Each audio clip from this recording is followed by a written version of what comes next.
Stop looking at the bride. Every eye in this room needs to turn around and look at the man sitting alone at table 12. 200 heads swiveled. 200 pairs of eyes landed on Caleb Turner, and in that moment, heart hammering against Rib's daughter's face flashing through his mind, he understood that sometimes the hardest thing a man can do isn't raising a child alone. It's letting the world finally see him. The voice that cut through the reception belonged to a woman in a black suit standing at the VIP table like she owned not just her chair, but the entire room. Her words carried the kind of authority that didn't ask for attention. It commanded it. My name is Victoria Bennett.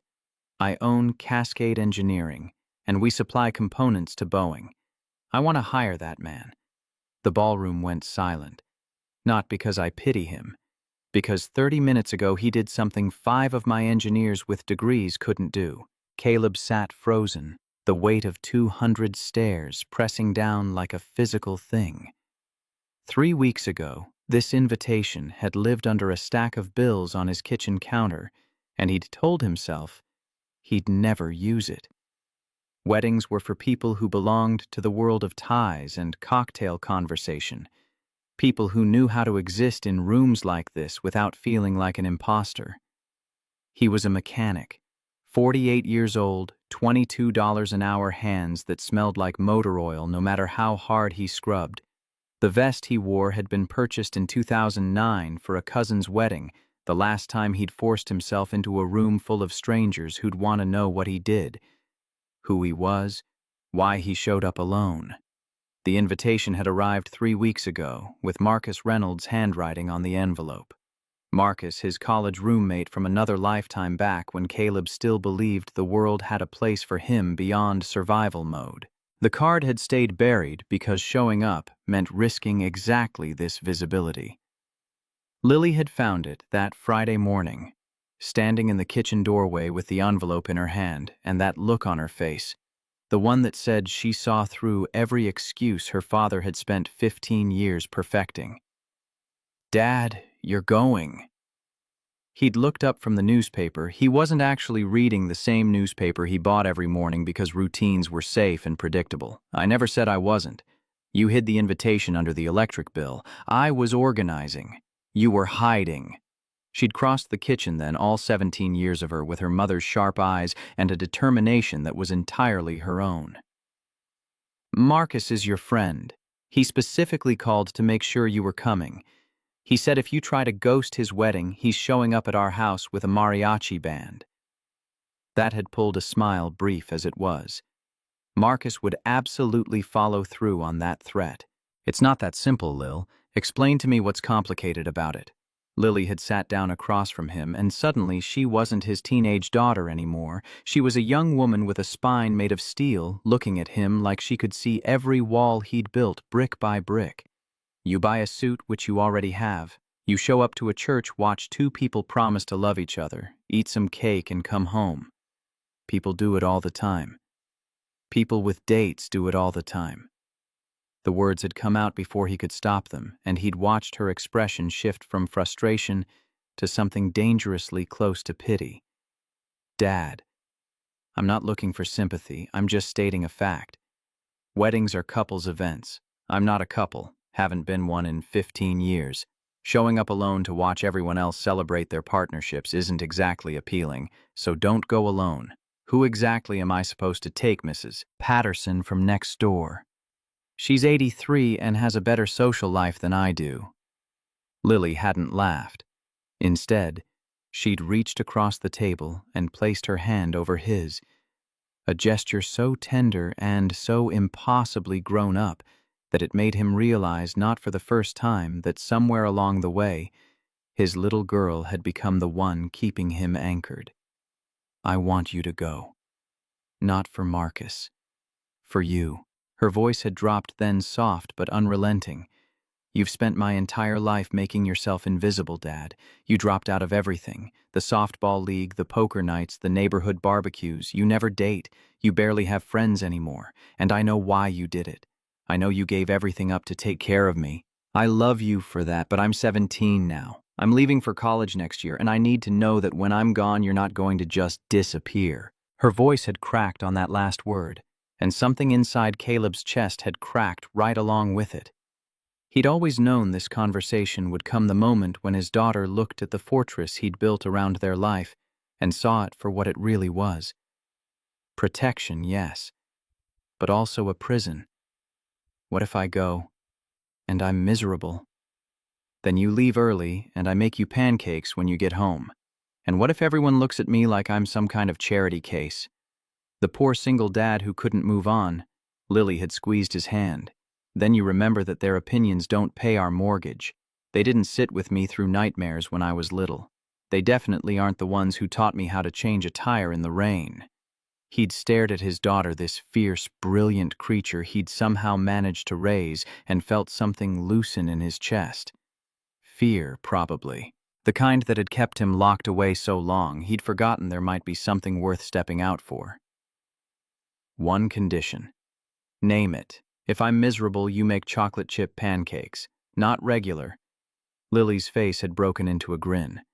Deal. So he'd gone. Put on the vest that didn't quite fit right anymore, polished shoes that hadn't seen daylight in years, and driven his 2008 F-150 to the Fairmont Olympic Hotel in downtown Seattle. The building rose up like a monument to everything Caleb wasn't. Historic elegance. Old money, the kind of place where presidents stayed when they visited the Pacific Northwest. A bronze plaque by the entrance read, Est, 1924, where presidents stay. Just in case anyone forgot they were walking into a piece of American history. The lobby stretched 15 feet high, crystal chandeliers catching afternoon light and throwing it across marble floors, red carpet brass fixtures, everything polished to the kind of shine that made Caleb acutely aware of his scuffed boots and the cologne he'd borrowed from a bottle that was probably older than Lily. People moved through the space with the ease of belonging couples in expensive fabrics, men in suits that fit like they'd been born wearing them, women in dresses that probably cost more than his monthly mortgage. Caleb stood near the elevator bank trying to look like he had business being there, like he wasn't a 48-year-old mechanic who'd spent the drive over contemplating every exit strategy. The elevator doors opened and a woman stepped out. She wore a black Armani suit, not that Caleb knew brands, but the cut and fabric announced money the way a Rolex announces time. Hair pulled back severe and professional, not a strand out of place. Her face had the kind of angles that belonged in magazines, sharp cheekbones and a jawline that suggested she didn't waste time with nonsense. But it was her eyes that stopped him cold, assessing the eyes of someone who'd learned to measure threats before they became problems.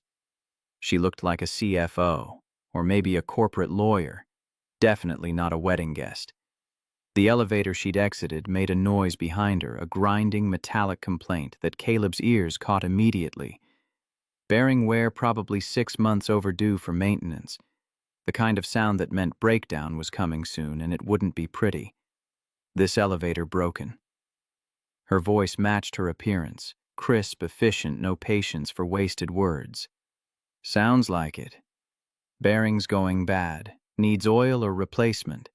She turned to look at him properly, then those cold eyes taking inventory. Assessing whether he was hotel staff, a guest, something else entirely. Are you an engineer with the Hotel Num? I'm a guest, but I'm a mechanic. Mechanic. She said it without inflection, not dismissive, not impressed, just filing away information. Then she extended her hand and Caleb shook it, surprised by the firmness of her grip. Victoria Bennett. He glanced at the guest badge clipped to his vest pocket, the one with his name printed under Guest of Marcus Reynolds. Caleb Turner. Victoria Bennett nodded, once released his hand, then turned toward the stairwell without another word. Her heels clicked against marble in a rhythm that sounded like counting down to something.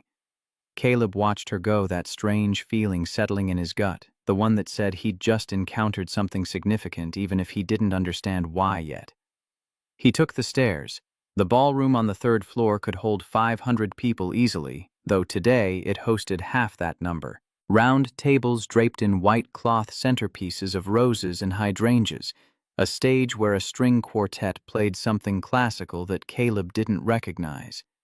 The whole setup screamed expense and planning, the kind of wedding that took a year to coordinate and cost more than some people's cars. Marcus stood near the entrance greeting guests with Jennifer, his bride-to-be. When he spotted Caleb, his face lit up with genuine surprise. "You came." The hug was full body, the kind Marcus had always specialized in, no half measures, no polite back-patting. "I told you I would. You tell me a lot of things. Doesn't mean I believe them." Marcus released him and turned to Jennifer, a marketing director with kind eyes and patience Caleb had always admired. "Jennifer, you remember Caleb, of course. Thank you for coming." The exchange was warm but brief. They had 100 other guests to greet. Marcus clapped Caleb on the shoulder once more before turning to the next arrival, and Caleb found himself adrift in the crowd looking for his table assignment. Table 12. He found it in the back corner near the service entrance and the DJ booth. Not quite hidden, but close enough to the periphery that leaving early wouldn't cause a scene. The universe, it seemed, understood his needs. 6 chairs were already occupied when he arrived. 2 couples in their 40s, polished professional, the kind of people who worked at Microsoft or Boeing and spent weekends at wine tastings. An older couple, retired engineers by the look of them, comfortable in their skin and each other. 1 empty chair remained. Caleb took the seat facing the wall. Old habit. Walls were safe.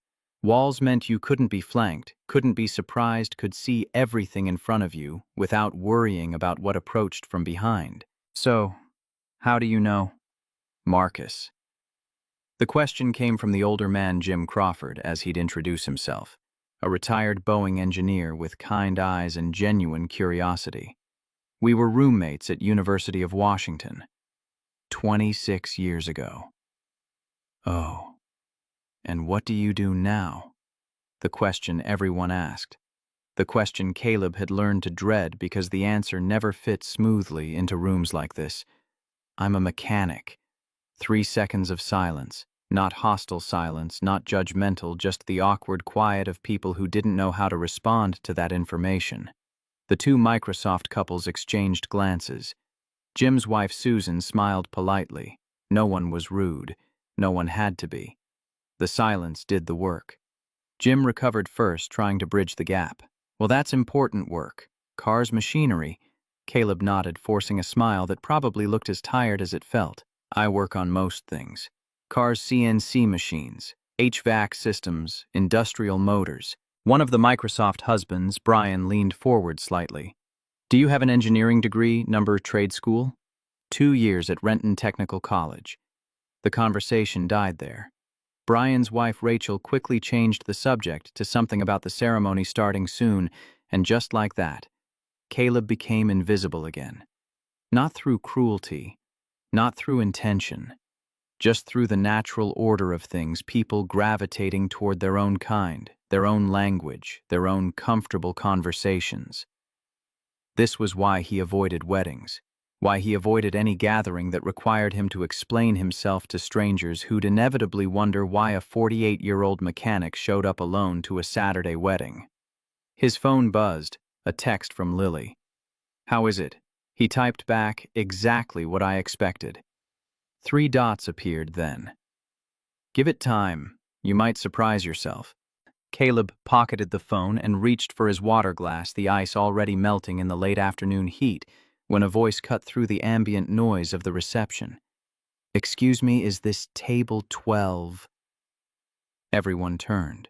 Victoria Bennett stood there in the same black suit, the same severe posture, but something about her presence made the entire table sit up straighter. She held a small clutch purse and a table assignment card, her eyes scanning the group with that same assessing quality Caleb had seen by the elevators. Jim stammered slightly. "Yes, you're Victoria Bennett. I'm the diamond sponsor for the wedding." She pulled out the empty chair next to Caleb and sat down, her movements precise and controlled. When her eyes landed on him, something flickered recognition. "Mr. Turner, we meet again." Caleb stood reflexively, the instinct of a man raised by a Navy father who'd drilled manners into him like Morse code. "Ms. Bennett, I didn't realize you were at this table." Marcus arranged it. Apparently he thought I needed to mingle with guests instead of sitting at the VIP table. She set her clutch down and turned her attention back to Caleb. "How's the elevator still making noise? No one's fixed it yet. The hotel's maintenance staff is inadequate." She said it matter-of-factly, then addressed the rest of the table with the same crisp efficiency. "I should introduce myself properly. I'm the CEO of Cascade Engineering. We manufacture aerospace components for Boeing and defense contractors." That got everyone's attention. Brian, the Microsoft manager, leaned forward with renewed interest. "Cascade, you just signed that $50 million contract with Boeing, didn't you? FAA approved our new components last month. We're scaling production now." Suddenly, Caleb wasn't the most interesting person at the table, he was the least. Victoria commanded attention the way gravity commanded objects, pulling focus without effort. Then she turned back to him. "Mr. Turner, you mentioned you work on CNC machines. Do you have experience with industrial air compressors?" "Some. I worked 5 years at Puget Sound Naval Shipyard. They run Solaire and Ingersoll Rand units. I maintained the whole fleet." Victoria's eyes sharpened, not with skepticism, but with something closer to calculation. "Solaire. 375 horsepower series. Yeah. And the 425 HP rotary screw models." "Why?" "Because my facility runs 12 Solaire 375 HP units. American-made, Michigan City, Indiana. Reliable machines when properly maintained. But Unit 7 has been down for 3 weeks. My engineering team can't diagnose it. They're recommending a complete system replacement at $220,000. Caleb shifted into diagnostic mode without thinking, the way 25 years of troubleshooting had wired his brain. Pressure drop or complete shutdown? Complete shutdown. Machine starts fine, runs for 15 minutes, then overheats and trips the thermal sensor. Auto shutdown. They check the intercooler. They check the intake filter. Not the intake filter. The internal intercooler filter. If someone used the wrong cutting fluid, probably a Chinese knockoff to save money, metal shavings get into the coolant line. Clogs the intercooler tubes. Machine overheats, but it's not the motor that's failing." Victoria leaned back slightly, studying him with an intensity that made Caleb acutely aware of the entire table listening. "My engineering team. 5 people with degrees from Purdue University of Michigan, Georgia Tech, didn't mention the intercooler filter because it's not textbook knowledge, it's field experience. I saw this problem 3 times at the shipyard. Contractors use cheap fluid to pocket the difference between what they charge and what it actually costs. They save $200 and destroy a $300,000 machine in the process." The words came out with more heat than Caleb intended, the frustration of watching good equipment ruined by cutting corners bleeding through his professional filter. Victoria set down her water glass with deliberate precision. "Mr. Turner, are you busy Monday?" The question landed like a depth charge. "I work at a garage in Renton." "Why?" "Because I need someone who knows the difference between textbook theory and real-world application. My engineers are brilliant at calculations, but when a machine breaks, I need someone who can fix it, not someone who can explain why it's broken." The ballroom lights dimmed slightly as the DJ's voice cut through the ambient noise, announcing the start of the ceremony. Marcus and Jennifer would be walking down the aisle soon, but Caleb couldn't move, couldn't process what Victoria Bennett, CEO of a $200 million company, was implying. She reached into her clutch and pulled out a business card, sliding it across the white tablecloth. "Cascade Engineering, 4500 Boeing Access Road, Renton. Monday, 7 a.m., $500 an hour. If you diagnose the compressor and I don't lose $200,000 on a replacement, you've earned it. If you can't fix it, I've lost $4,000 trying. That's a business decision I can live with." Caleb stared at the card. Heavy stock embossed lettering, the kind of card that announced legitimacy before you read a single word. I make $22 an hour, and Monday you'll make $500. The question is whether you're willing to find out if you're worth it. The ceremony began. Music swelled. Everyone stood as Jennifer appeared at the far end of the ballroom, her dress catching light like captured moonlight, Marcus standing at the altar with tears already streaming down his face. But Caleb barely registered any of it. His entire focus had narrowed to the business card in his hand and the woman sitting beside him, who'd just offered him more money in one day than he made in 3 weeks. I don't want charity. Victoria's expression didn't change, but her voice carried an edge that could cut glass. This isn't charity, Mr. Turner. This is business. I need a compressor fixed. You claim you can fix it. If I'm wrong about you, I lose $4,000 in some pride. If you're wrong about yourself, you lose 1 day and the chance to prove your skills are worth more than $22 an hour. So I'll ask again Monday, 7 a.m. Yes or no? Lily's voice echoed in his head. You've been invisible for 15 years, Dad. When I leave for college, what happens to you? Marcus stood at the altar, crying unashamedly as Jennifer walked toward him, and Caleb thought about all the ways a man could disappear through death, through choice, through simply deciding that being unseen was safer than risking the world's judgment. He thought about his daughter who'd pushed him out the door this morning with the fierce certainty that he deserved more than the shadows he'd learned to inhabit. He thought about Sarah who'd walked out 15 years ago with nothing more than a note that said, "I can't do this," leaving him with a 2-year-old and the crushing certainty that he wasn't enough for anyone. And he thought about the business card in his hand, heavy with possibility and terror in equal measure. Monday, 7 a.m. I'll be there. Victoria nodded, once no smile, no celebration of his answer. Just acknowledgement. Good. Wear work clothes, bring your tools. And Mr. Turner. Yes. Don't disappoint me. The ceremony passed in a blur of vows and tears and applause Caleb barely heard. His mind had already jumped ahead to Monday morning, to the factory he'd never seen, to the machine he'd never touched, to the moment when he'd have to prove that 25 years of field experience meant something in a world that valued degrees over dirty hands. Dinner arrived, chicken or salmon champagne toasts, speeches from Jennifer's maid of honor and Marcus's best man. The table made polite conversation about Boeing's latest contracts and Microsoft's quarterly earnings, and Caleb contributed nothing because his thoughts were 3 days in the future standing in front of an industrial compressor with Victoria Bennett watching to see if he could deliver on the confidence he'd projected. Then Marcus took the microphone. I want to thank everyone for coming. Jennifer and I are overwhelmed by your support. But before we continue, I need to talk about someone specific.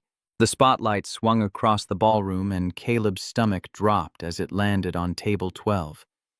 Caleb Turner, my college roommate. The best man I know, even though he wouldn't let me give him that title officially.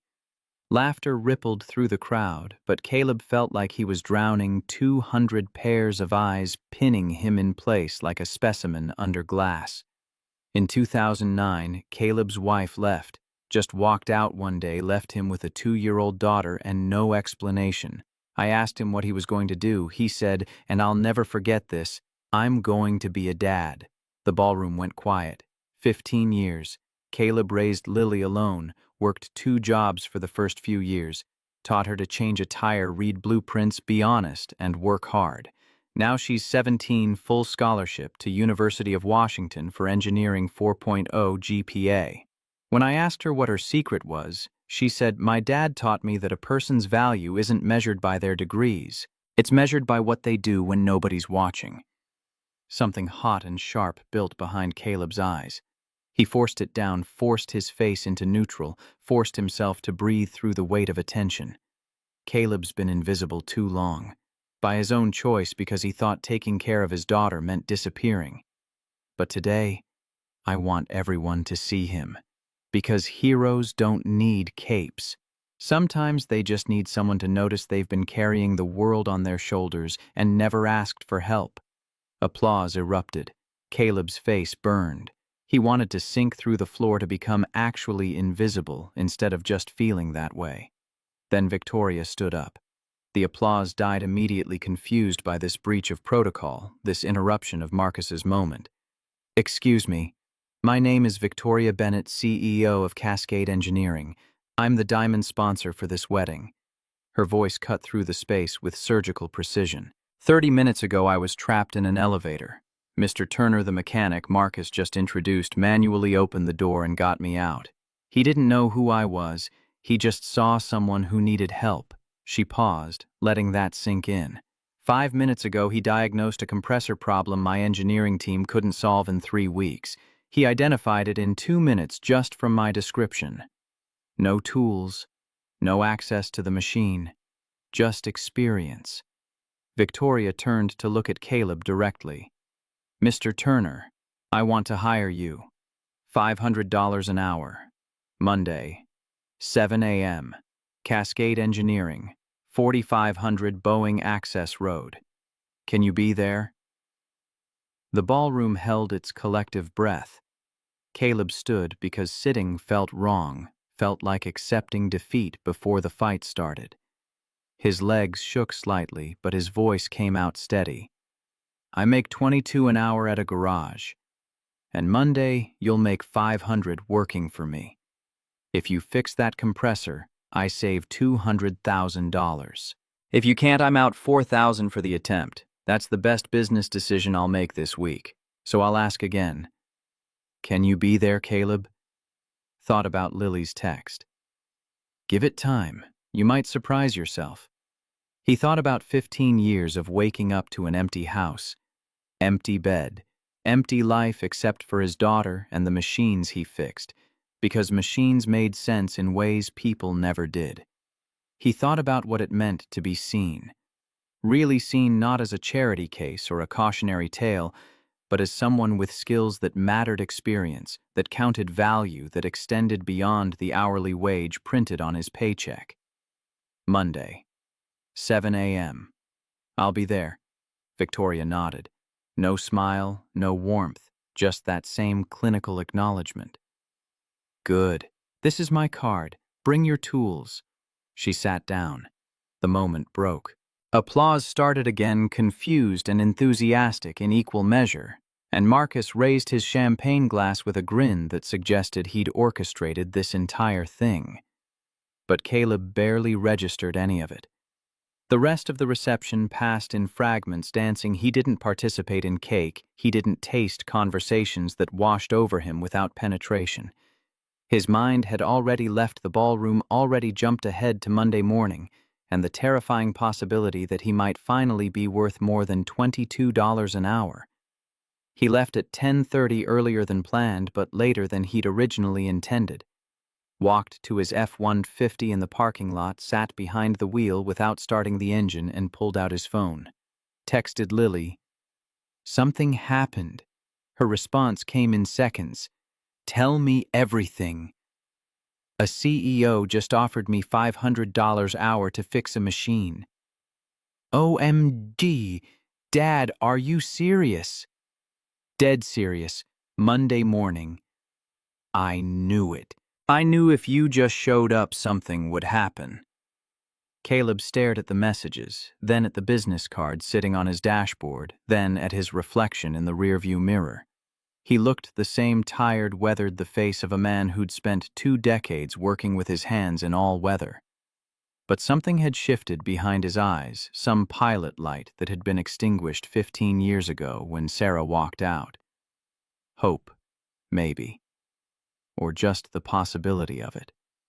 He started the truck and headed home, the city lights of Seattle falling away behind him as he drove toward Renton, toward the small house he'd raised his daughter in, toward the life he'd built one careful day at a time. Lily met him at the door before he could get his keys out, still in her pajamas, laptop tucked under one arm.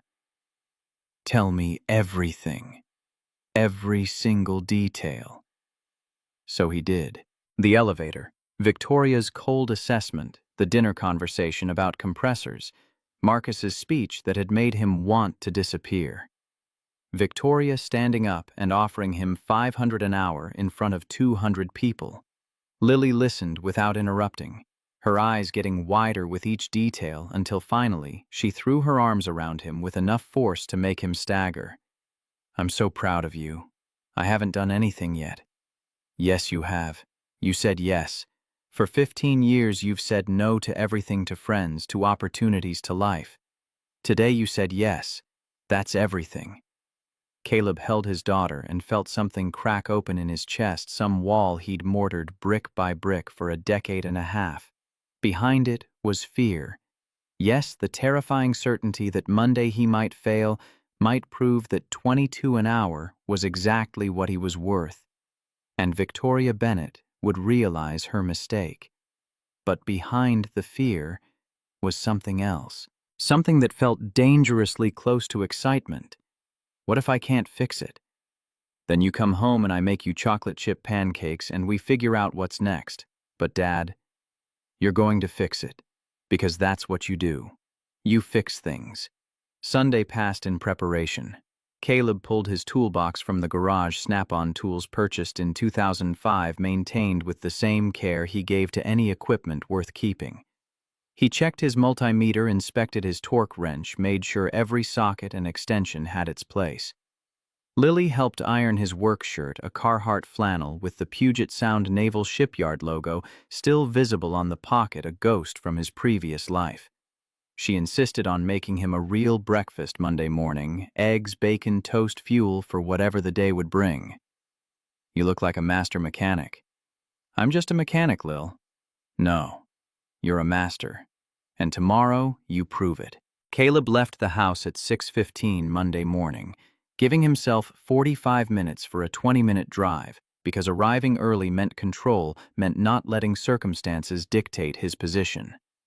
The F-150's engine turned over smooth and reliable, and he headed north on I-405 as the sun started painting the Cascade Mountains in shades of gold and orange. Cascade Engineering sat just off Boeing Access Road, a 3-story structure of steel and glass that stretched across 5 acres of industrial park. The sign out front read, "Cascade Engineering Corp., American-made since 1985. Supplier to Boeing, Lockheed Martin, Northrop Grumman." American flags flanked the entrance, and the parking lot was already half full with Ford trucks, Chevy Silverados, the vehicles of people who worked with their hands. Caleb parked in the back row, old habit, leave the close spots for people who need them, and grabbed his toolbox. 40 pounds of equipment that had seen him through 2 decades of work, the weight familiar and grounding. The security guard at the entrance was maybe 50 ex-military by the bearing and the haircut. He looked at Caleb's work clothes and toolbox with professional skepticism. "Help you, I have an appointment with Ms. Bennett. 7 a.m. Ms. Bennett, the CEO. The guard's expression shifted from professional to openly doubtful. "You sure about that?" Caleb pulled out Victoria's business card. "She hired me to look at a compressor." The guard studied the card, then reached for his phone. 30 seconds of quiet conversation, then his entire demeanor changed. "Yes, ma'am. Right away." He hung up and looked at Caleb with new respect. "Ms. Bennett's waiting for you on floor 2. "Follow me, sir." Victoria Bennett stood at the window of her corner office watching the production floor below through reinforced glass that muted the industrial symphony of CNC machines and welding torches. She'd changed since the wedding. No suit today, just a white blouse and black slacks, her hair pulled back in a functional ponytail that suggested she had no patience for aesthetics when work needed doing. "Mr. Turner, you're punctual. I value that." Caleb set his toolbox down, hyper-aware of the oil stains on his Carhartt shirt, the worn Red Wing boots that had seen 1,000 job sites. This office probably cost more to furnish than his entire house. Always arrive 15 minutes early. Navy habit. Her eyebrow lifted fractionally. "You were military 4 years. Machinist mate on the USS Abraham Lincoln.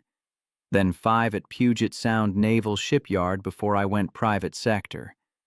Something shifted in Victoria's expression. Not warmth exactly, but a recalibration. She gestured to the window. "Cascade Engineering. My father, George Bennett, founded it in 1985. Korean War veteran started with 5 people in a rented garage and 1 small Boeing contract. Now, we employ 300 revenue, 200 million supply every major aerospace manufacturer in America.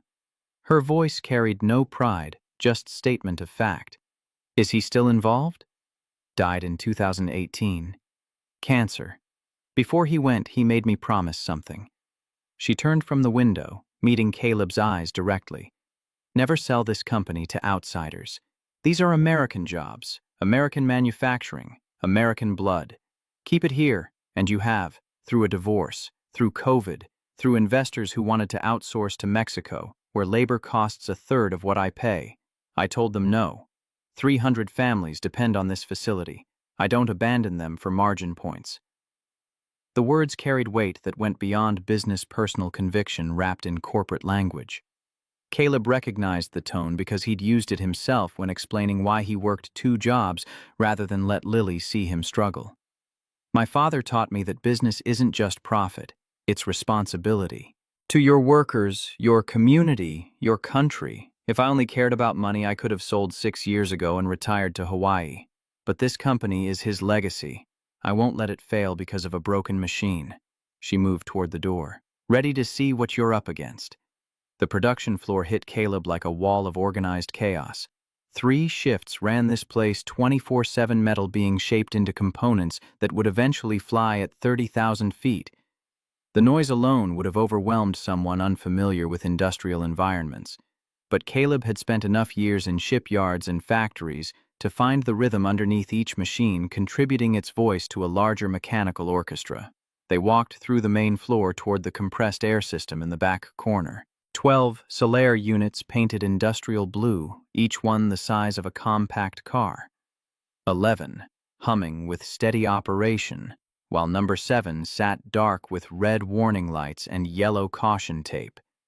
5 men stood around the silent machine. 4 younger engineers in lab coats with tablets, and 1 man in his 30s wearing a Purdue University shirt, clipboard in hand, expression already defensive. Victoria's voice cut through the ambient noise. "Gentlemen, this is Caleb Turner. He'll be assessing Unit 7. The Purdue shirt stepped forward. "Ms. Bennett, with respect, who exactly is he?" "A specialist I hired."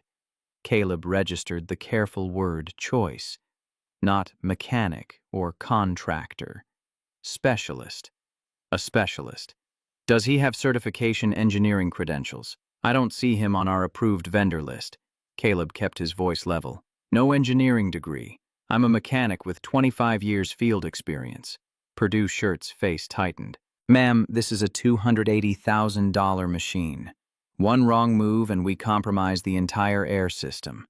I can't allow someone without proper credentials, Mr. Mitchell." Victoria's voice dropped 10 degrees. Caleb watched the engineer's spine straighten reflexively. "You graduated summa cum laude from Purdue. I remember because I hired you 5 years ago specifically for that education. In those 5 years, you've been an exceptional chief engineer. Thank you, ma'am, but..." However, 3 weeks ago, Unit 7 failed. Your team has been unable to diagnose the problem. Production is losing $50,000 per day. I gave you 3 weeks. Now I'm giving Mr. Turner 8 hours. If he fails, we proceed with your recommendation, order a new motor for $220,000. If he succeeds, you learn something valuable about the difference between theory and practice. Mitchell's jaw worked, but he nodded. "Yes, ma'am." Victoria gestured to Caleb. "The machine is yours. Whatever you need, David provides it." Clear crystal. She walked away, heels clicking on concrete, leaving Caleb facing 5 engineers who looked at him like he'd just claimed he could fly. Mitchell crossed his arms. "All right. Walk me through your symptoms. Machine starts normally, runs 12 to 15 minutes. Temperature climbs from 180 Fahrenheit to 240. Thermal sensor trips. Auto shutdown. We've checked bearing wear, fine. Oil levels, fine. Coolant, fine. When did you last start it?" "This morning." 6:30, same failure pattern. Start it again. I need to hear it run. Mitchell nodded to one of the younger engineers who punched the start sequence. The Solaire roared to life, a deep mechanical growl that Caleb felt in his chest as much as heard. He moved closer, placing his ear near the housing years of diagnostic work teaching him to read vibration and sound like a language. The motor sounded clean. No bearing rattle, no shaft wobble. But the intake, the rush of air being pulled into the compression chambers, felt subdued. A Solaire 375 HP should pull 1,750 cubic feet per minute. This one wasn't hitting that mark. Shut it down. The engineer complied. Silence rushed back in, punctuated by the ambient noise of the facility. Caleb knelt beside the unit, found the side access panel secured with 12 bolts. He pulled his socket set from the toolbox, selected the right size by touch, and started removing fasteners. Mitchell watched with barely concealed skepticism. "What are you doing?" "Checking the intercooler filter. We already checked the intake filter. It's clean." "Not the intake filter, the internal intercooler filter. Sits between stage 1 and stage 2 compression. If it's clogged, your airflow drops and heat builds up faster than the cooling system can handle. That filter gets changed every 6 months. Morrison Industrial did it last month. Then Morrison lied to you." Caleb removed the panel, reached into the housing, and extracted a cylindrical filter roughly the size of a coffee can. He held it up to the fluorescent lights. The filter was black with accumulated debris particles of metal shavings visible even from 3 feet away. Impossible. Mitchell grabbed the filter, examined it closely. His face went pale. The manufacture date, August 2022. This is 2 years old. They didn't replace it. And see those metal particles? That's aluminum and steel from cutting operations. Someone used the wrong cutting fluid, probably Chinese knockoff instead of American-made Mobile DTE. No rust inhibitors, so metal oxidizes and throws particles into the air system. Clogs your filter, restricts flow machine, overheats. Mitchell stared at the filter like it was evidence of a crime, which in a sense it was. Holy shit. You're right. Caleb walked to the nearest CNC machine, opened the coolant reservoir, dipped his finger in the fluid, and brought it to his nose. The smell was wrong, cheap synthetic. Nothing like the petroleum base of genuine Mobile product. This isn't Mobile DTE. This is generic fluid, probably costs $8 a gallon instead of 40. Morrison bought cheap, charged you for premium, pocketed the difference. Meanwhile, your machine eats metal shavings until it chokes. One of the younger engineers spoke up, voice uncertain. But Morrison said we needed a complete motor replacement. $220,000. And who do you think would bid on the installation contract Morrison gets? The replacement work makes another $50,000 in fees. They break your equipment, then charge you to fix it. Mitchell's expression shifted from defensive to furious. Son of a bitch. I need to tell Ms. Bennett immediately. Do that, but first let's fix this machine. The next 3 hours passed in focused work. Caleb requisitioned a new filter from Cascade's parts inventory, spent 90 minutes cleaning metal debris from the intercooler tubes using compressed air and careful manual work. He checked the thermal sensor calibration with his multimeter, verified oil lines were clear, supervised, while David ordered genuine Mobile DTE fluid to replace the contaminated coolant. The younger engineers watched with increasing interest, asking questions that Caleb answered while working. How do you know which sound means bearing failure versus alignment issues? How do you diagnose flow restriction without pressure gauges? The questions came from genuine curiosity, not skepticism, and Caleb found himself teaching in a way he hadn't since Lily was young and wanted to understand how everything worked. By 11 a.m., Unit 7 was ready for testing. Caleb wiped his hands on a shop rag, stepped back from the machine. Fire it up. David initiated the start sequence. The Solaire caught immediately, that deep mechanical growl sounding cleaner, now healthier. 5 minutes passed. 10, 15, 30. Temperature held steady at 185 degrees. No thermal trip. No shutdown. It's running. David's voice carried disbelief and relief in equal measure. Running because the problem got fixed properly. Mitchell stepped forward, extending his hand. Caleb shook it, surprised by the firmness of the grip. I underestimated you, Mr. Turner. I apologize. Most people do. But here's something worth remembering. Your education taught you theory, which matters. My experience taught me practice, which also matters. You need both. Just don't assume someone without a degree doesn't know what they're doing. Mitchell nodded slowly. Noted. And thank you. Caleb packed his tools, the weight of the box somehow lighter now, despite nothing having changed physically. He'd done what Victoria hired him to do. Fixed a machine her engineers couldn't repair, saved her. $200,000, proved that 25 years of fieldwork counted for something. Victoria appeared as he was closing the toolbox latches. David's report says the machine is operational, should run fine now. Change that intercooler filter every 3 months instead of 6, and audit your maintenance contractors. Morrison was defrauding you. I've already terminated their contract, and I'm considering legal action for fraud. She paused, studying him with those cold, analytical eyes. My office. Please. The corner office felt different this time, less intimidating, more like neutral ground. Victoria poured 2 cups of coffee from an espresso machine that probably cost more than Caleb's monthly grocery bill, handed him one without asking if he wanted it. Sit. He took the chair across from her desk. She sat in the adjacent chair rather than behind the desk, a small gesture that shifted the dynamic from boss-employee to something more equal. You saved me $200,000 in 3 weeks of production loss. That's worth significantly more than the $4,000 I agreed to pay you. We had a deal. $500 an hour, 8 hours, $4,000. We also had an understanding that if you succeeded, I'd recognize that value.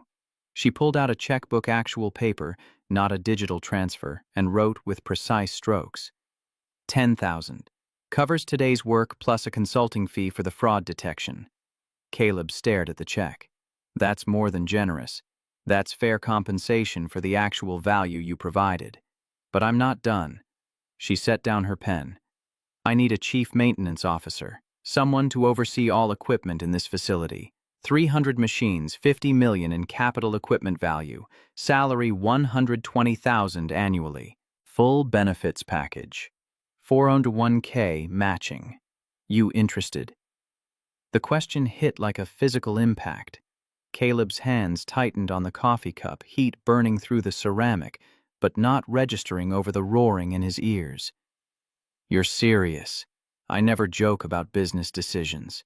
You demonstrated skill, integrity, and diagnostic ability my educated engineers lacked. But more than that, you have something rare in this industry. You actually care about getting it right rather than covering your ass with procedure. I need that mindset overseeing my equipment. I make $45,000 a year. You're offering almost 3 times that. I'm offering what the position is worth to this company. Your current salary is irrelevant to this conversation. Caleb set the coffee cup down before he dropped it. I don't know what to say. Say you'll consider it. You don't need to decide now. Think about it. Talk to your daughter. But Caleb. Her use of his first name felt deliberate, a small bridge across the professional distance. Don't reject this because you don't think you deserve it. You've spent years undervaluing your own worth. Don't let that pattern continue here. The drive home took 20 minutes, but felt like hours.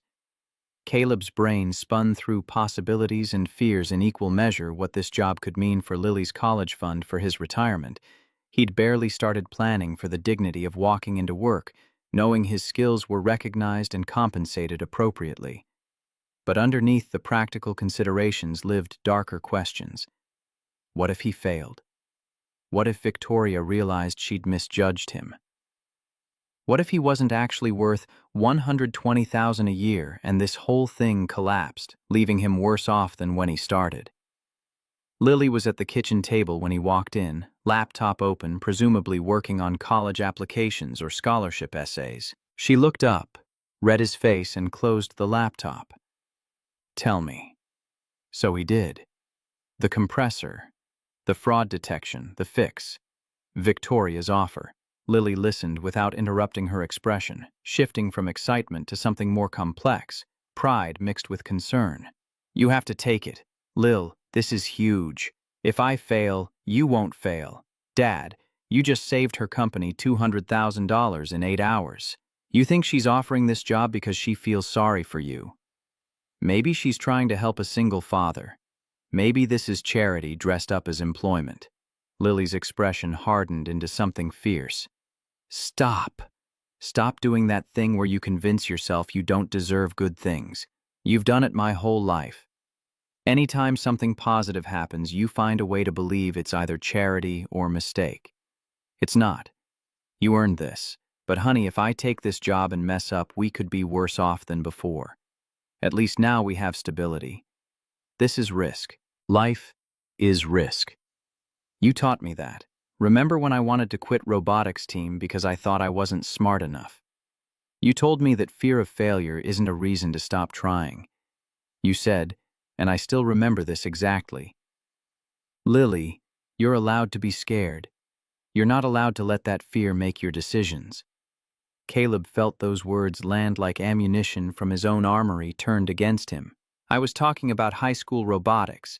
You were talking about life. And Dad, you're 48. In a year I leave for college. What happens then? You go back to the garage work until you're 70, retire with barely enough to survive. Or do you take a chance that might actually give you the future you deserve? She reached across the table and gripped his hand. You've been invisible because you thought that's what being a good father meant. But I need you to understand something. I'm not leaving you next year because you failed me. I'm leaving because you succeeded. You raised me to be independent, smart, confident. Now it's your turn. Take the job. Build your own life. Her voice cracked slightly on that last sentence, and Caleb realized his daughter wasn't just pushing him toward this opportunity.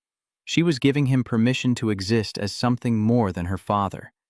That night, Caleb sat in his garage, the small detached structure behind his house where he kept his personal tools and occasionally worked on neighbors' cars for extra cash. The space smelled like motor oil and sawdust, familiar and comforting in a way few things were anymore. He pulled out his phone, stared at Victoria's business card propped against his toolbox, and made the call before he could reconsider. She answered on the second ring. Caleb, you've made a decision. I have, but I need to say something first. Go ahead. Don't hire me out of pity. Don't hire me because you want to help a single dad. Hire me because I'm the best person for this job. If I fail, fire me without hesitation. I don't want special treatment. The pause lasted 3 seconds. Caleb, I run a $200 million company. I don't do charity. I hire you because you'll make me more money than I pay you. That's the only calculation that matters in business. Clear. Clear. Then my answer is yes. I accept the position. Good. Start Monday, 7 a.m. HR will process your paperwork Friday. Welcome to Cascade Engineering, Chief Turner. One thing. Yes, call me Caleb.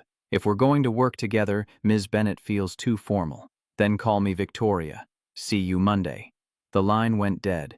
Caleb sat in the garage silence phone still in his hand and let himself feel what he'd been suppressing since Victoria first made the offer. Hope. Real, terrifying, exhilarating hope that his life might actually become more than survival mode. Friday's paperwork took 4 hours. Background check, tax forms, benefit enrollment, direct deposit setup.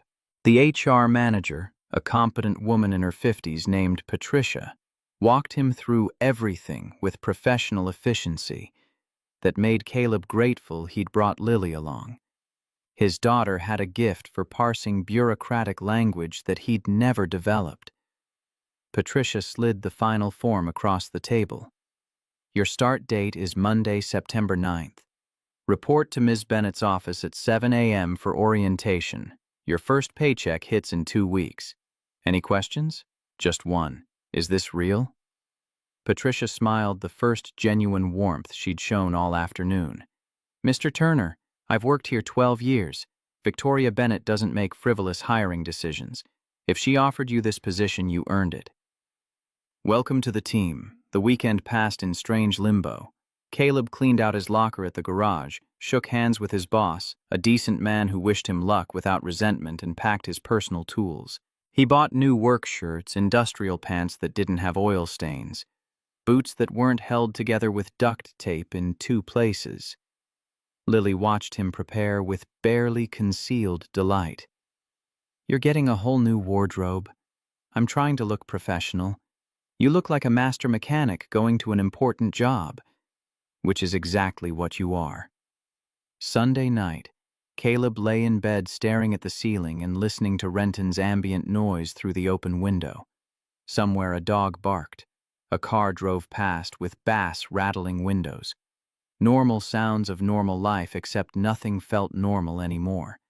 15 years he'd spent in stasis raising Lily and fixing machines and telling himself that was enough. That wanting more was selfish, that a man in his position should be grateful for stability rather than reaching for advancement. But Victoria hadn't offered him advancement. She'd offered him recognition, the acknowledgement that his skills and experience had value beyond hourly wage, that 25 years of work mattered, that he could contribute at a level that transformed a company rather than just maintaining its equipment. His phone buzzed. Text from Victoria. "Ready for Monday." He typed back, "As ready as I'll ever be." "Good. Sleep well. Tomorrow we start building something." Caleb stared at that last sentence. Not, tomorrow you start working. Tomorrow we start building something. Partnership language. Collaborative language. The kind of phrasing that suggested Victoria saw him as more than just an employee filling a role. He set the phone down and closed his eyes, and for the first time in 15 years, Caleb Turner fell asleep without the weight of invisibility pressing down on his chest. Monday morning arrived with autumn rain, the kind of steady Seattle drizzle that turned the world gray and soft.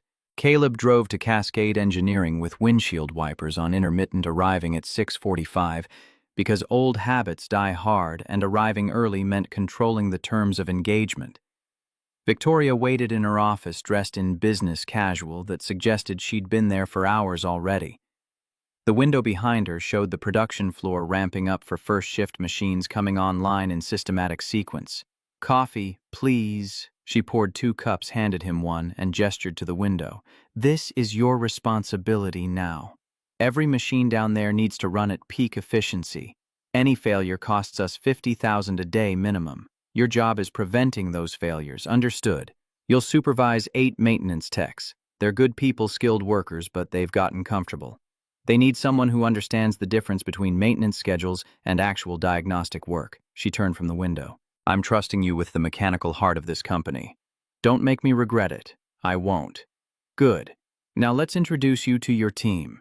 The maintenance shop occupied the northeast corner of the building, a space filled with workbenches, tool chests, parts inventory, and 8 people who stopped working when Victoria walked in with Caleb.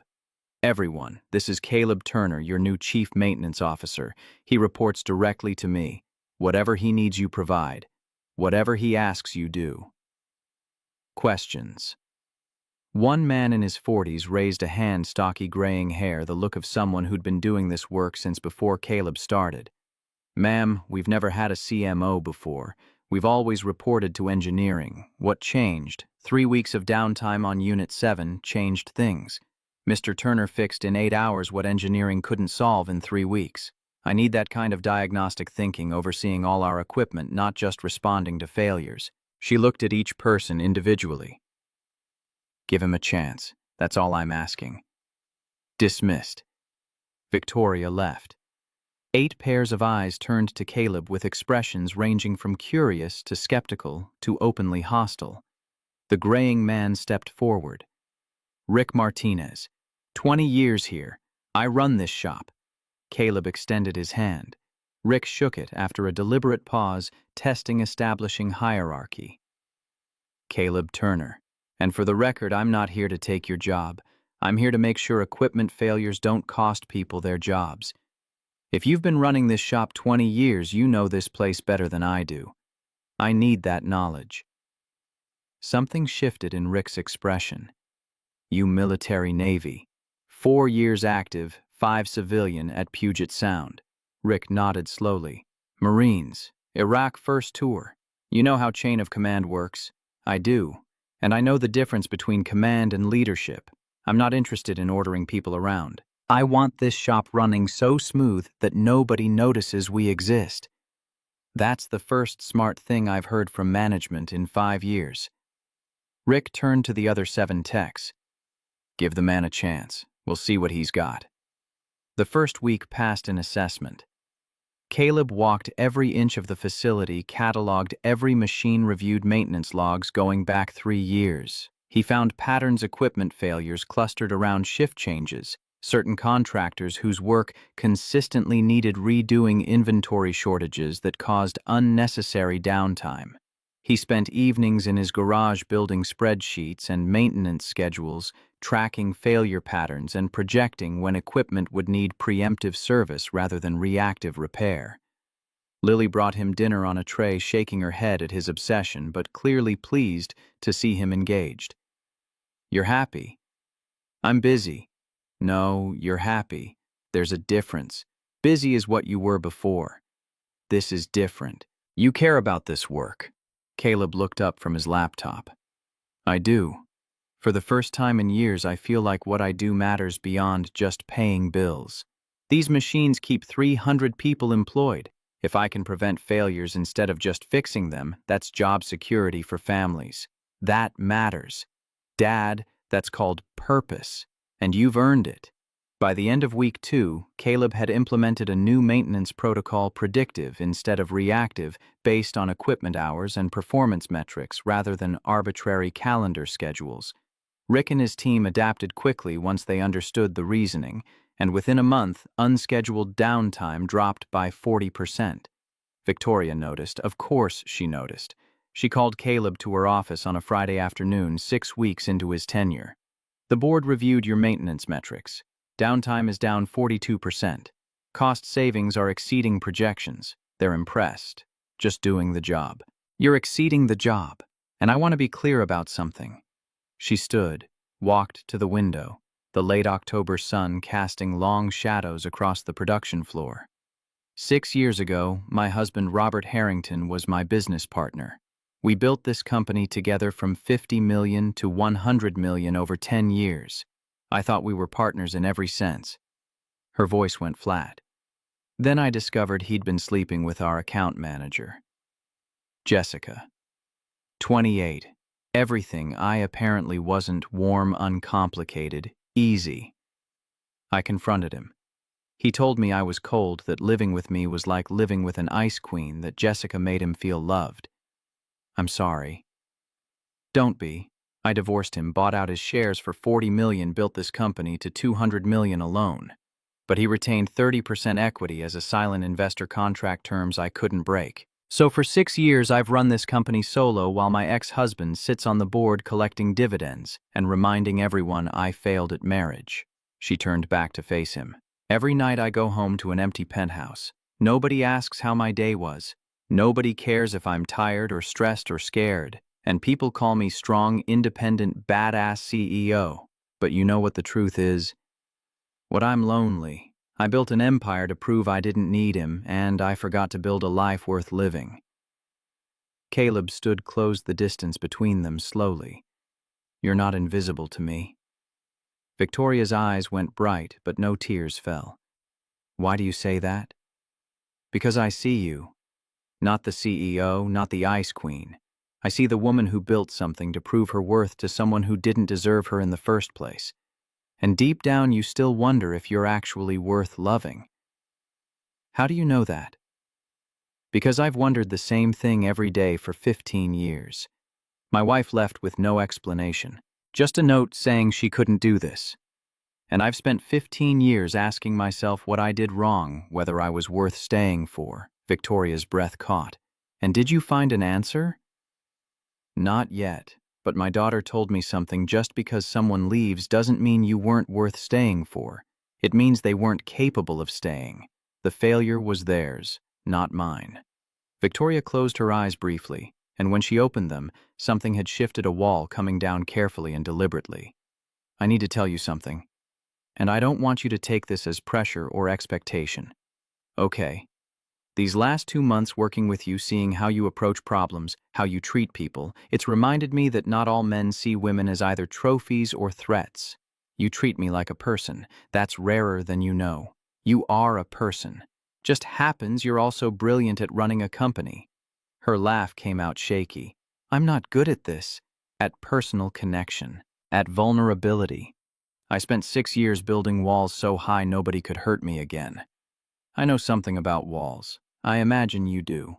They stood in the office, autumn light fading outside, and Caleb felt the space between them charged with possibility and fear in equal measure. This was the moment where he could step back, could maintain professional distance, could keep his life safe and predictable. Or he could step forward into something terrifying and real. I should go. Lily's expecting me home for dinner. Victoria nodded, but her eyes held disappointment she tried to hide. Of course. Have a good weekend, Caleb. He made it to the door before turning back. Victoria.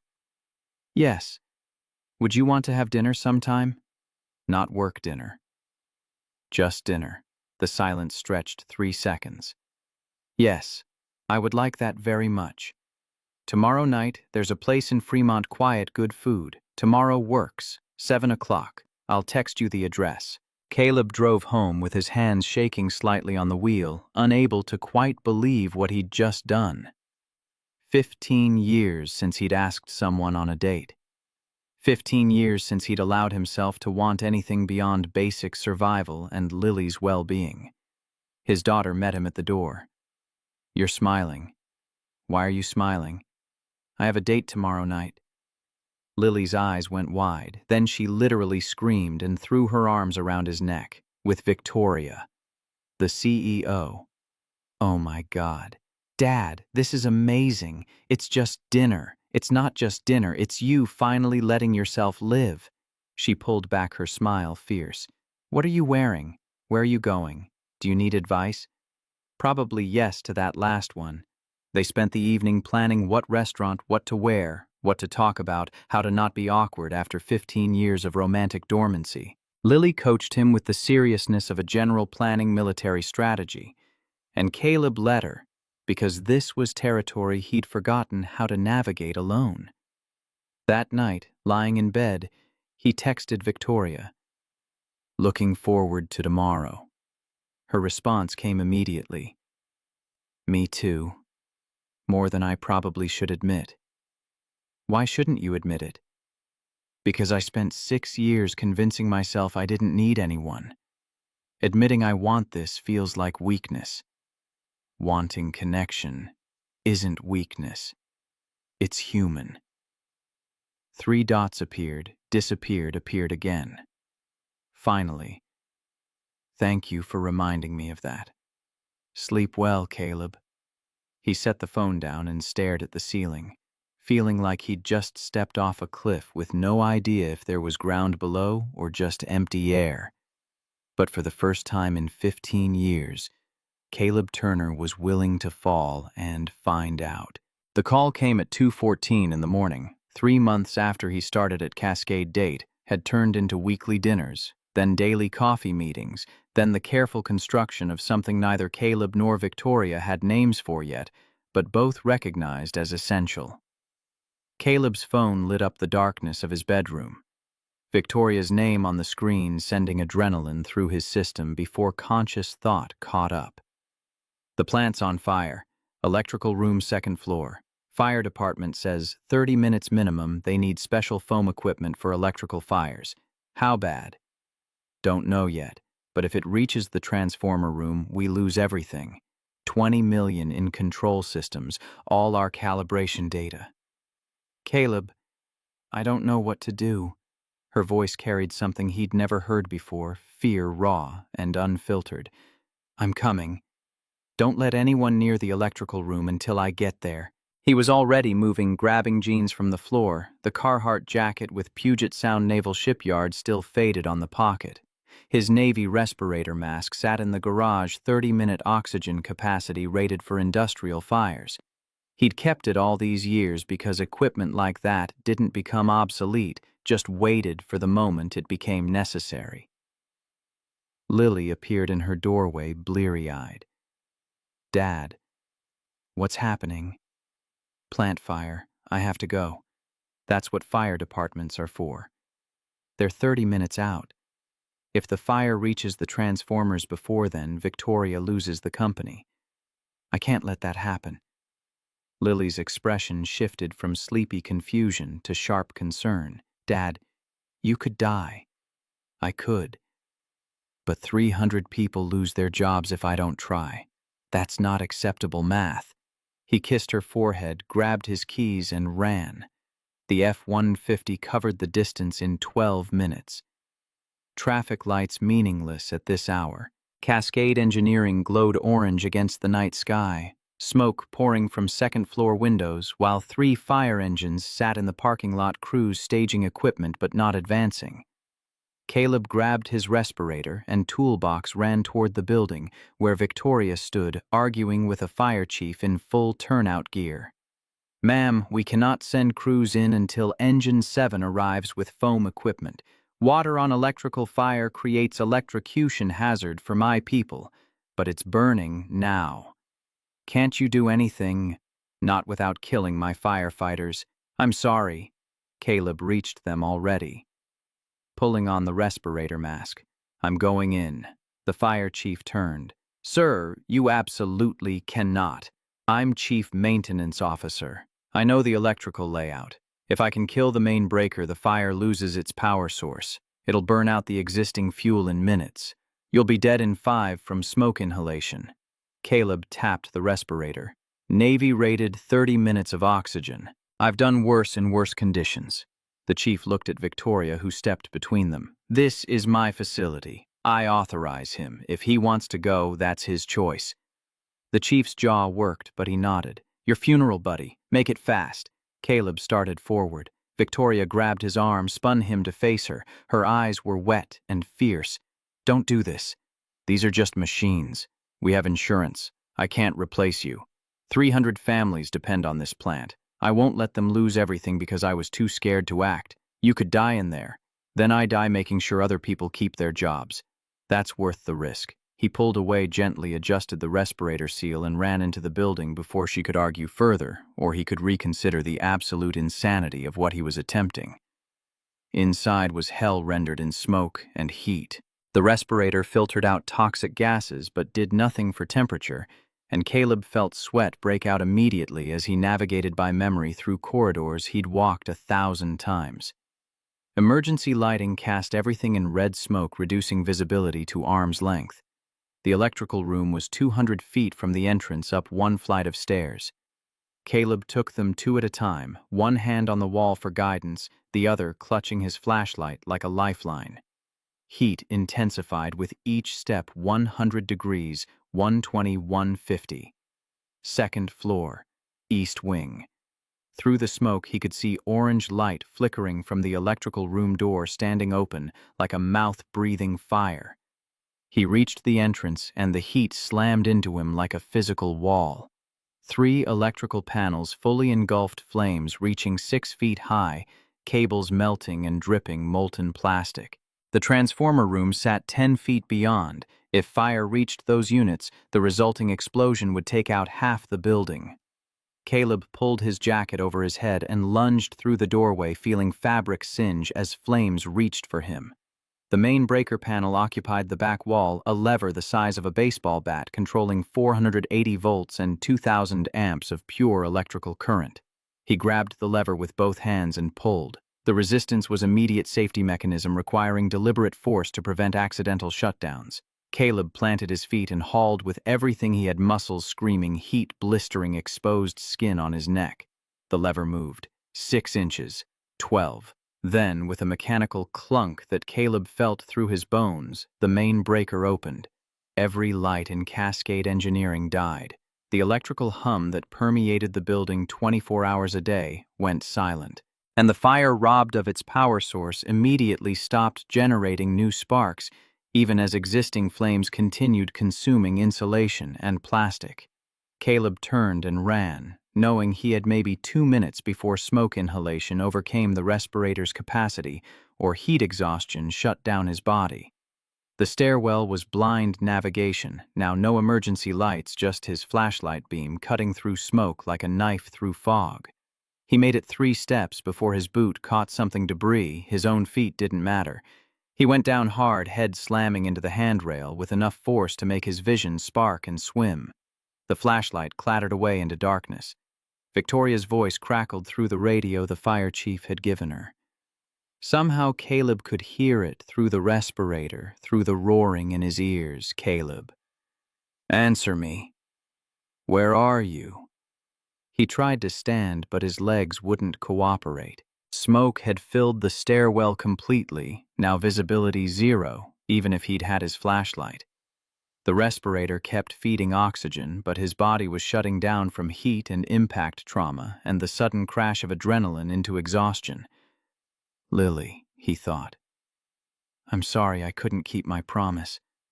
Then light pierced the smoke-powerful beams from firefighter helmets, and hands grabbed him under the arms, dragging him toward the exit with professional efficiency that suggested they'd pulled people from burning buildings more times than anyone wanted to count. Cold night air hit his face like salvation. Caleb ripped off the respirator mask, gulped air that tasted like diesel exhaust and rain and life. Paramedics swarmed, checking vitals, shining lights in his eyes, asking questions he couldn't process through the ringing in his ears. Victoria pushed through them, dropped to her knees beside the stretcher they'd laid him on. Tears streamed down her face, cutting tracks through soot she'd accumulated, standing too close to the building. You stupid, reckless, incredible man. You could have died, but I didn't, and the Transformers are safe. I don't care about Transformers, I care about you. The words came out raw and desperate, loud enough that the paramedics and firefighters pretended not to hear while obviously listening to every syllable. Caleb reached up and touched her face thumb, brushing away tears. 300 families keep their jobs because I went in there. That was worth the risk. It'll always be worth the risk. Don't ever do that again. Do you hear me? Don't ever risk your life for my company. Our company. I'm CMO, remember? These are my machines, too. Victoria laughed through tears, the sound breaking into something between a sob and relief. I love you. I know this is terrible timing. We're in a parking lot, you nearly died, but I have to say it because if I don't say it now, I might never have the courage. I love you. Caleb Turner. Silence stretched for 3 seconds while Caleb processed words he hadn't heard directed at him in 15 years. Words he'd convinced himself he'd never hear again, because men who got left behind didn't deserve second chances. I love you too. Have since the day you hired me, when you treated me with respect instead of pity. Nobody ever respected me like that before. Victoria leaned down and kissed him, gentle and fierce simultaneously, while the fire chief called out that the flames were contained, the building was saved, the damage minimal to 3 electrical panels and some cable runs. Caleb kissed her back and tasted salt from her tears and smoke from the air, and something that felt dangerously close to hope. The fire chief approached as they broke apart. Mr. Yamton. Turner, you're either the bravest idiot I've met or the luckiest SOB alive. Fire's out completely. You saved the building. Just did what needed doing. Well, what needed doing almost killed you. Get checked out at the hospital. That's an order, not a suggestion. The paramedics loaded Caleb into the ambulance despite his protests. Victoria climbed in beside him, hand gripping his, like she was afraid he'd disappear if she let go. At Swedish Medical Center, doctors treated him for minor burns, smoke inhalation, and a mild concussion from the handrail impact. They wanted to keep him overnight for observation. Victoria used her CEO voice to secure a private room, then sat in the chair beside his bed and refused to leave even when nurses suggested visiting hours were over. You don't have to stay. I absolutely do. Someone needs to make sure you don't sneak out and run into another burning building. That was a one-time thing. You say that now. But I'm learning that when you see people who need help, you run toward danger instead of away from it. That's admirable and terrifying in equal measure. Caleb adjusted the hospital bed to a more upright position. Can I ask you something? Anything. When you said you loved me, did you mean it? Or was it shock talking? Victoria's expression softened into something vulnerable and real. I meant it. I've meant it for weeks, but I was too scared to say it.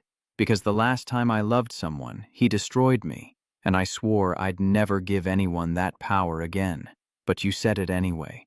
Because watching you run into fire made me realize something: fear of being hurt isn't a good enough reason to avoid living. You taught me that. Tonight, watching you risk everything for strangers, I understood that some people are worth the risk.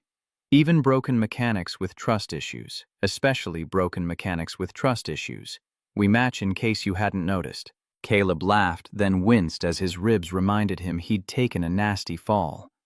We do match. Two people who learned to build walls so high nobody could see in. And then a wedding happened and you fixed my elevator and everything changed. Best elevator malfunction of my life. They sat in comfortable silence, Victoria's hand in his, until Caleb's phone buzzed. Lily's name on the screen, along with 17 missed calls and 43 text messages that escalated from concern to panic to fury.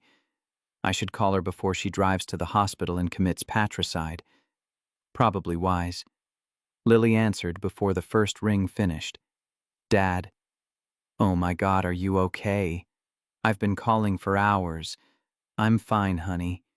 Minor burns, mild concussion. They're keeping me overnight for observation. You ran into a burning building. That's not fine. That's insane. 300 people keep their jobs because I ran into that building. Your college fund is secure because that company stays solvent. That's not insane, that's necessary. Silence on the other end. Then Lily's voice came back smaller. Are you really okay?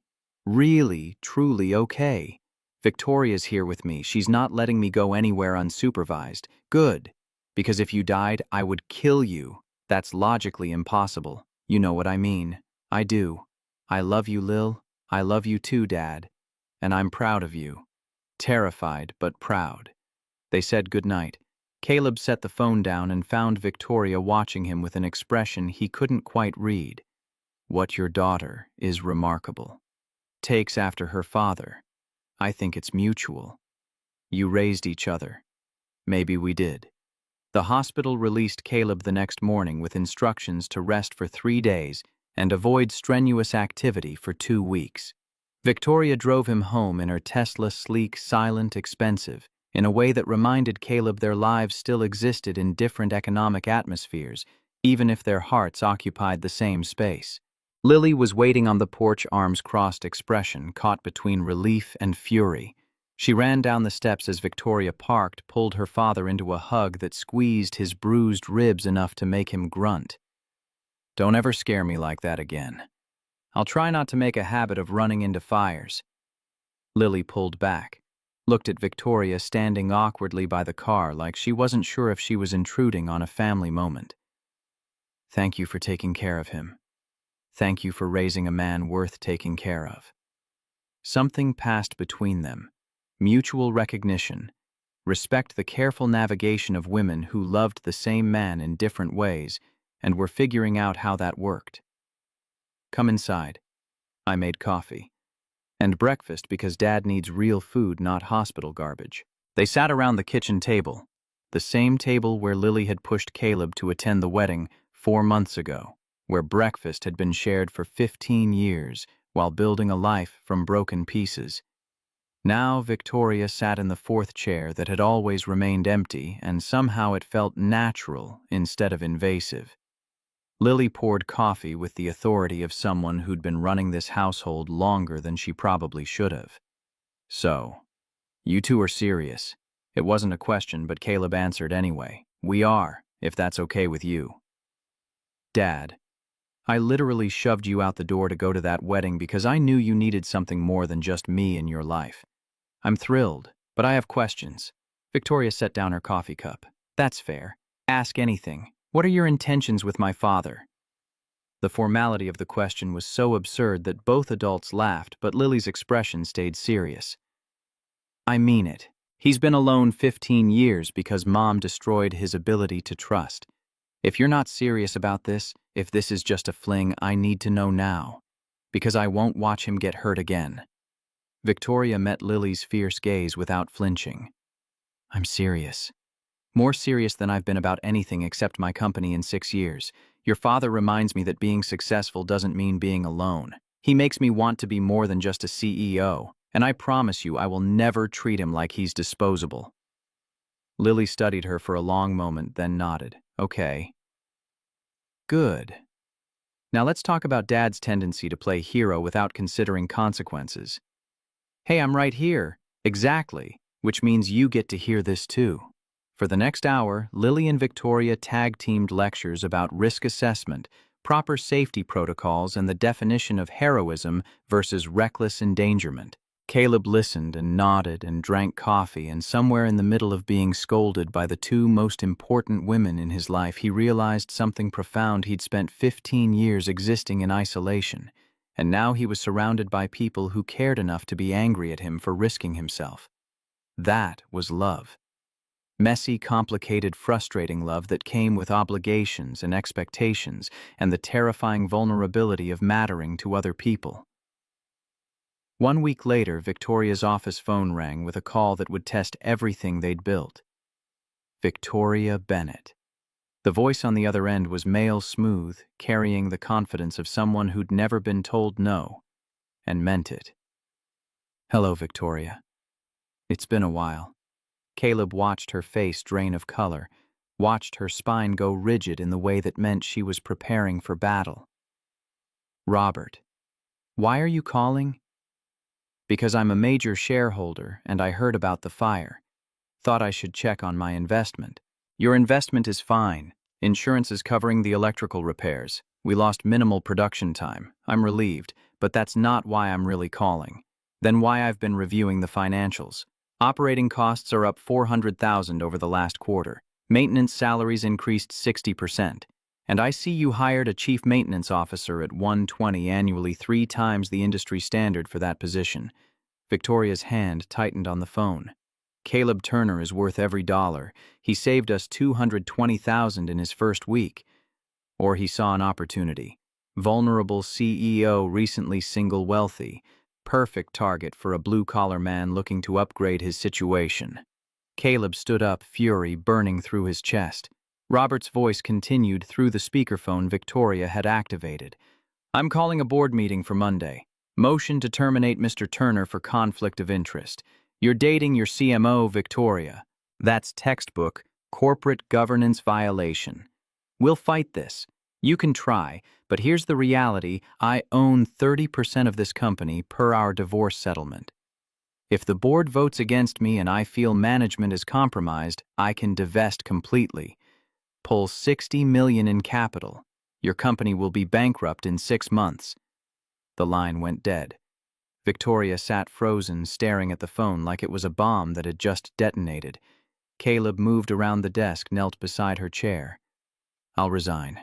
No. Victoria, he's right about the conflict of interest.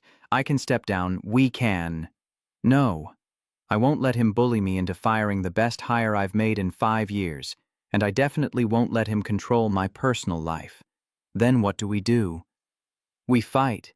We find a way to buy him out. She picked up her phone, started calculating numbers with the fierce focus she brought to every business challenge. 30% of a $200 million valuation is $60 million. I have $20 million liquid. We'd need to raise $40 million more. I have my house, $320 in equity, and my 401k from the shipyard, $80,000 minus penalties, maybe $56. That's $376,000. Caleb, you cannot risk your house for my company. Our company. And yes, I can. Because if you lose this, 300 families lose jobs. That's not acceptable. You'd be homeless if we fail. Then we don't fail. He pulled out his phone, scrolled to Marcus Reynolds' contact. I have friends, people who trust me. If I can get commitments for small investments, 20 people at 10,000 each, that's another 200,000. And Boeing needs your components. If we pitch this right, they might invest 20 million as a strategic partnership. That's still 20 million short. Then we get creative. Employee investment program, 300 workers, average 10,000 each, that's 3 million. Find small investors through Marcus and his Microsoft network, another few million. Bridge the gap with bank loans. Victoria stared at him like he'd started speaking another language. You're willing to risk everything. Your home, your retirement, your financial security for my company. For 300 families, for American manufacturing, for you. Yeah, I'm willing to risk everything. But if we fail, the principle is the same whether we're fixing machines or building lives. When something is worth fighting for, you fight, no matter the cost. And this is worth fighting for. Victoria's eyes went wet, but she blinked the tears back.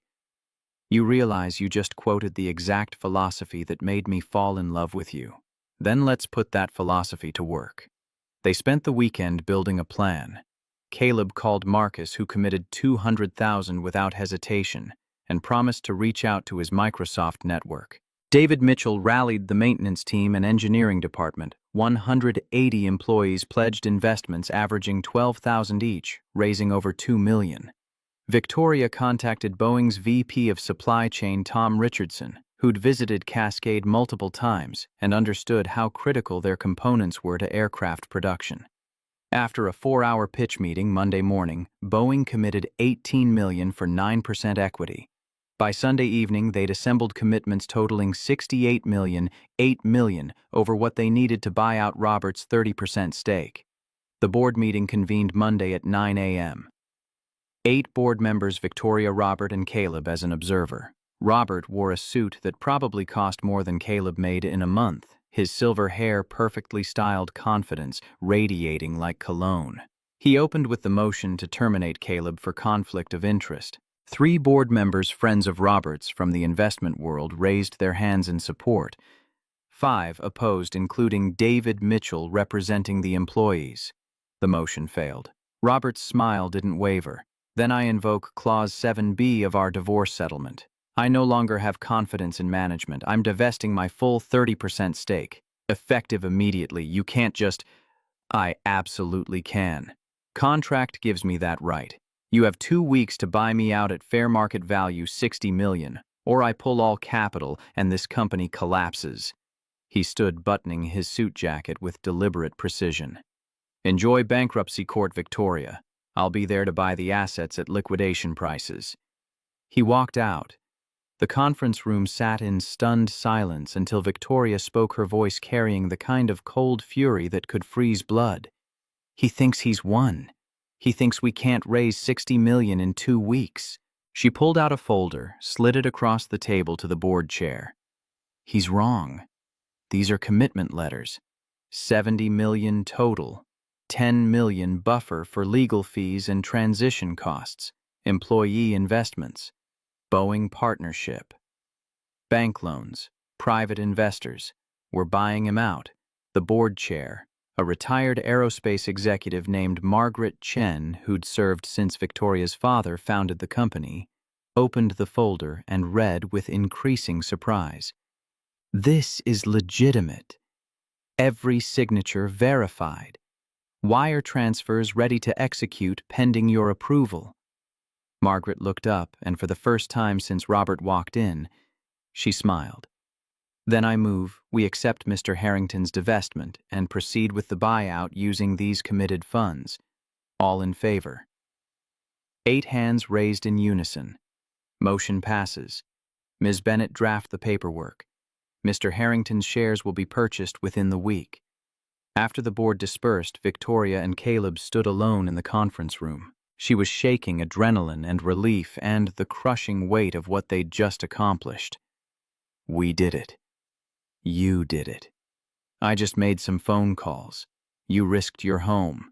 Your retirement. Everything you've built for 15 years. For me, for us, for this company and the people who depend on it. But yeah, for you too. Victoria turned to face him fully. Marry me. The words hung in the air like a challenge and a question, and a leap of faith all compressed into 2 syllables. What? I'm serious. We just bet everything we own on each other. We ran into fire, literal and metaphorical, together. I don't want to date you or eventually move in together or do any of the slow, careful things divorced people are supposed to do. I want to marry you. Is that insane? Completely insane.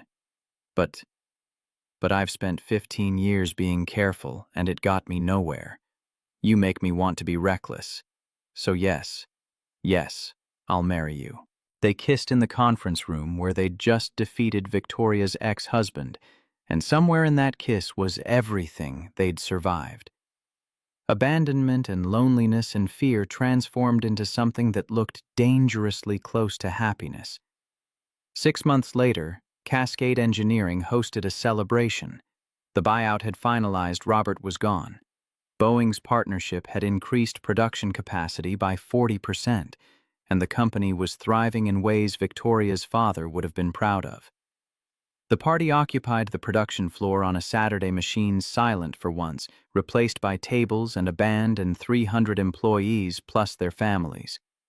Caleb stood on a small stage, uncomfortable in the suit Lily had insisted he buy, navy blue, properly tailored, no longer the ill-fitting vest from Marcus's wedding. Victoria stood beside him in a green dress that made her look less like a CEO and more like a woman who'd learned that success and happiness weren't mutually exclusive.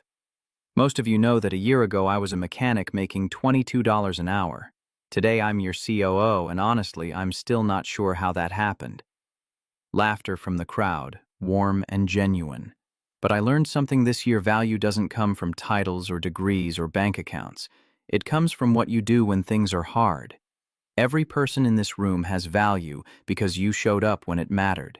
When Robert Harrington tried to destroy this company, 180 of you invested your savings to save it. That's not just business. That's family. Applause erupted. Caleb waited for it to subside. One more thing. Victoria and I are getting married next month. Small ceremony, just immediate family and close friends.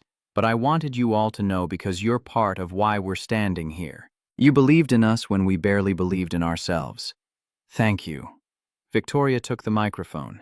And because Caleb's too humble to say this, I will. He's not just COO. He's a major shareholder now. The house equity he risked, the retirement funds he invested, those bought him 5% ownership of Cascade Engineering.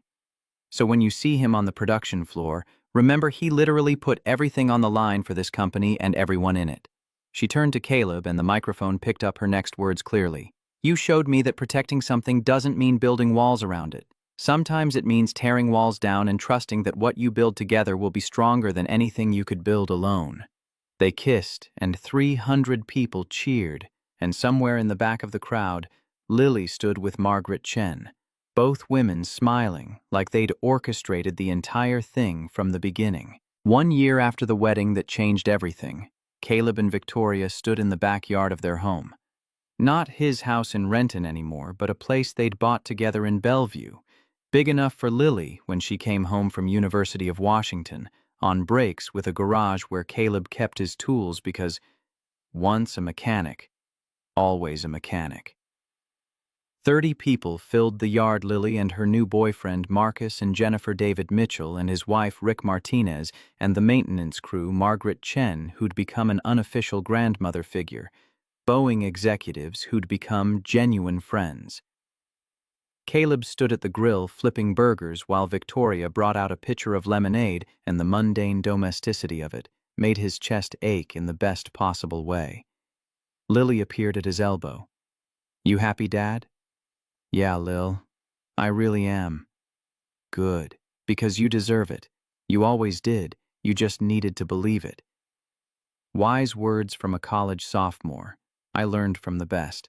She hugged him, and Caleb held his daughter and looked across the yard at Victoria laughing with Margaret, and thought about how 15 years of invisibility had led to this being seen, being valued, being loved. Not despite his scars, but alongside them. Heroes aren't people who never feel fear, he'd told his daughter once. They're people who feel fear and step forward anyway. He'd been afraid that night at the wedding, afraid when Victoria offered him the job, afraid when he ran into fire and when he risked his home and when he said yes to marriage after 15 years of solitude. But fear hadn't stopped him, and that made all the difference. Victoria walked over, slid her arm around his waist. "What are you thinking about?" "How a broken elevator changed my life. Best malfunction ever. Worth every minute of terror. Even the fire. Especially the fire. Because that's when you told me you loved me. Technically, I told you that after the fire in the parking lot while you were on a stretcher." Details. Caleb kissed his wife, and Lily pretended to be scandalized, and somewhere in the gathering dusk of a Seattle summer evening, the sound of laughter rose up from people who'd learned that family wasn't just blood. It was choice, and risk, and the willingness to fight for each other when everything fell apart. The grill needed tending, the burgers were nearly done. Life required constant attention and maintenance, just like the machines Caleb had spent a lifetime fixing. But for the first time in 15 years, Caleb Turner wasn't just surviving. He was living.